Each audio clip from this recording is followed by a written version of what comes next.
QNH, que es el que nos atañe aquí para el caso del metal. QFE y QNE. Ojo, QNH, QFE y QNE. ¿Qué es el QNH? Cuando hablamos de QNH, ¿a qué nos estamos refiriendo? Hay que tener en cuenta que estos tres tipos de ajuste altimétrico, tal como están aquí, van reportados o siempre se manejan en unidades de presión, ya, unidades de presión atmosférica.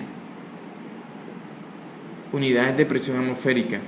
Por lo tanto, ellos irán siempre, ya sean hectopascales, pulgadas de mercurio, o en su efecto en milímetros de mercurio o en centímetros de mercurio, pero siempre unidades de presión.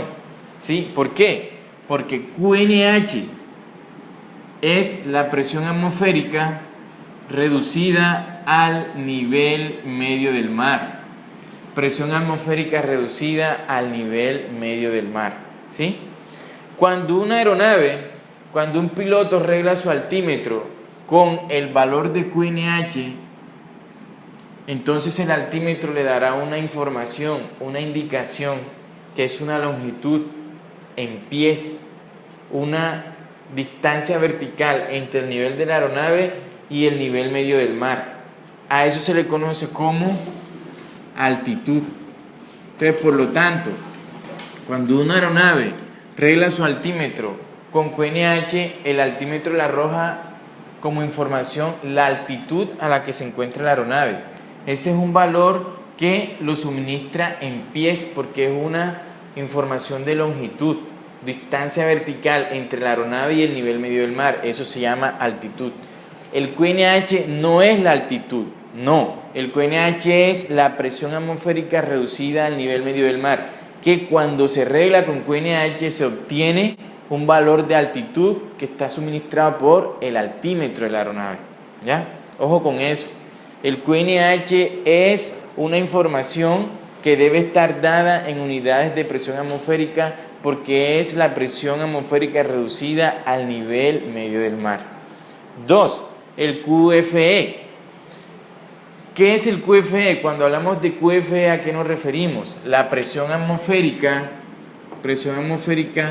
al nivel del terreno. Al nivel del terreno. En este caso, como estamos hablando en términos aeronáuticos, será la presión atmosférica al nivel del aeródromo. La presión atmosférica medida allí en el aeródromo. Ese es el QFE.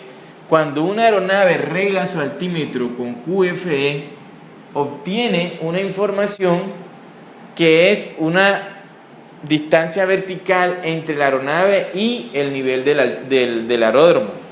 Entre la aeronave y el aeródromo. A eso se le conoce como altura. Altura. Cuando se regla con QFE, el altímetro da una información de altura, la distancia vertical entre la aeronave y el aeródromo. Y por último, el QNE. ¿Qué es el QNE? El QNE es la presión estándar. Ojo, presión estándar. ¿Por qué se le llama presión estándar?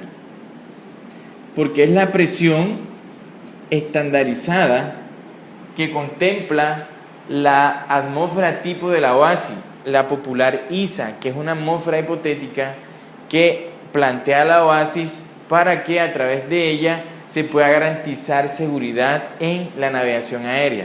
Pero es una atmósfera hipotética que tiene su razón de ser o que tiene su importancia básica cuando las aeronaves vuelan por encima de los niveles de transición. ¿Sí? Cuando las aeronaves vuelan por encima de los niveles de transición, siempre van a arreglar con QNE, que es la presión estándar de la atmósfera tipo de la OASI. Según la atmósfera tipo de la OASI, este QNE es el que debería ir al nivel medio del mar, pero según esa atmósfera, no según la atmósfera real. Porque en la atmósfera real, en cualquier hora del día, en función de las variables meteorológicas, podemos tener al nivel medio del mar cualquier presión atmosférica, ¿sí? Pero entonces, en función de esa atmósfera hipotética planteada por la OASI, se conoce el QNE. Y el QNE es la presión estándar que siempre va a tener un valor en pulgadas de mercurio de 29,92 pulgadas. ¿Ya? Y si lo miramos en hectopascales, siempre va a tener un valor de 1013.25 hectopascales. Siempre el QNE tiene ese valor, porque es un valor estándar, ¿sí?, al que las aeronaves deben reglar cuando vuelan por encima de los niveles de transición.